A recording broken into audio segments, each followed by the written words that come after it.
శ్రీనివాస రామానుజన్ జన్మదినాన్ని భారతదేశంలో జాతీయ గణిత దినోత్సవంగా జరుపుకుంటారు. ఆయన ఒక ప్రఖ్యాత భారతీయ గణిత శాస్త్రజ్ఞుడు. ముఖ్యంగా సంఖ్య సిద్ధాంతంలో ఆయనకు సాటి లేరు. 1887లో తమిళనాడులోని ఈరోడ్లో కె శ్రీనివాసన్ మరియు కోమాల్ తమ్మాల్ దంపతులకు జన్మించిన రామానుజన్ కేవలం 32 ఏళ్ల జీవిత కాలంలోనే ప్రపంచవ్యాప్తంగా గుర్తింపు పొందారు. చిన్నతనం నుంచే రామానుజన్ గణితంలో అసాధారణ ప్రతిభను ప్రదర్శించారు. 13వ ఏటనే త్రికోణమితిని పూర్తిగా నేర్చుకోవడంతో పాటు తన స్వంత సిద్ధాంతాలను అభివృద్ధి చేశారు. 14వ ఏట మెరిట్ సర్టిఫికెట్లు మరియు అకాడమిక్ అవార్డులు అందుకున్నారు. 1902లో క్యూబిక్ సమీకరణాలను పరిష్కరించారు. అలాగే క్వార్టిక్ సమీకరణాలను పరిష్కరించడానికి తన స్వంత పద్ధతులను అభివృద్ధి చేశారు.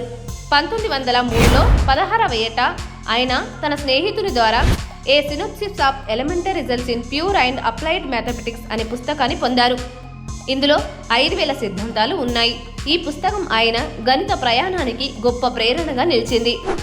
1904లో టౌన్ అయ్యర్ సెకండరీ స్కూల్ నుండి పట్టభద్రుడైన రామానుజన్ గణితంలో అత్యుత్తమ ప్రతిభ కనబరిచినందుకు కె రంగనాథరావు బహుమతి అందుకున్నారు.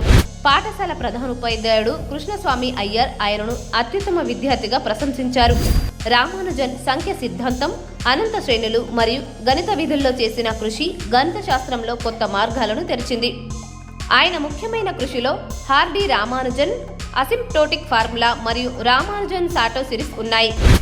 1909 జూలై 14వ తేదీన రామానుజన్ జానకి అమ్మల్ను వివాహం చేసుకున్నారు.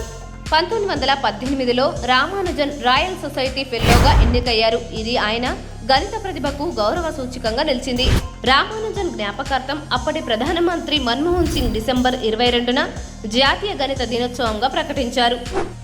రామానుజన్ యొక్క కృషి ప్రపంచవ్యాప్తంగా గణిత శాస్త్రజ్ఞులకు ప్రేరణగా నిలుస్తుంది. ఆయన స్వతంత్రంగా బెర్నౌలీ సంఖ్యలను అభివృద్ధి చేయడంతో పాటు ఐలర్ మాస్టెరోని స్థిరాంకాన్ని 15వ దశాబ్ద స్థానాల వరకు లెక్కించారు. జ్యామితి మరియు అనంత శ్రేణులపై ఆయనకున్న అనుభవం గణిత శాస్త్రంలో ఆయన అసాధారణ ప్రతిభను నిరూపించింది.